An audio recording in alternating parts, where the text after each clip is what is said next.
now to the weather with meteorologist Kelley Moody. You know, we have a lot of people in town, Kelley. That we do. Of people like to go to the beach. That they do. And may not be aware of what's happening. Yeah.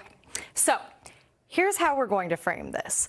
You can go to the beach. Yeah. But keep your distance. Please. And maybe go during like the midday hours, Yeah. because as we get closer to the evening, that's when we're going to see our king tides come in. And those are some big high tides that are really expected to flood some of our coastal areas. We've got a lot going on at the coast. And so if you're not an experienced swimmer, this is not a time to be experimenting with your first time out in the water.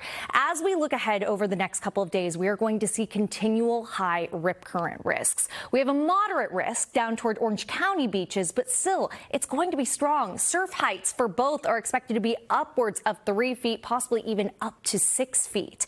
We are going to continue to see those evening king tides near 7 feet. So what that means is that we're going to continue to see high tide pushing in much higher than normal, and we've been seeing that can erode at places that typically don't see this much moisture. So continuing to also see high chances for those sneaker waves, occasional flooding. There's a lot happening here, so we want to make sure that everyone's taking a lot of extra caution at the coast over the next couple of days. This might be a time to enjoy something else that Southern California has to offer, which is an abundance of sunshine. We'll be seeing it as we get into the afternoon hours, continuing to see a bit more cloud cover during the morning, our typical June gloom as we head into your Sunday morning, building back in. I want to show you something interesting that I'm expecting to happen, though, as we look ahead towards your Monday. So as we head into your Monday morning, again, great start.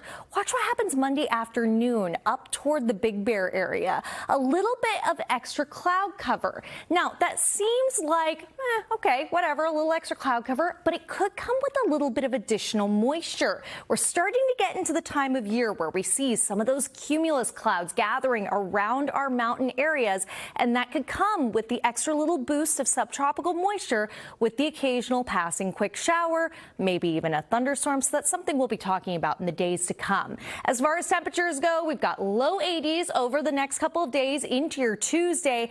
After that point, we do start to see some signs of a nice steady cool down to the mid 70s through the end of the week. So for all of you who are visiting, things do get a little bit cooler in the days ahead if these 80s are just a little too warm for you. It is 70s at the coast as we look ahead toward this next stretch. We'll keep that patchy fog around during the morning hours. Same goes for areas like the valleys and the Inland Empire, where temperatures are much warmer. We've got a good stretch of 80s for areas in the valleys.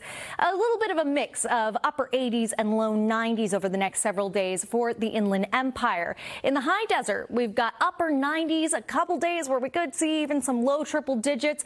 We're going to keep those temperatures close to 110 for the low desert. 102 will be relief as we look ahead toward the later half of next week.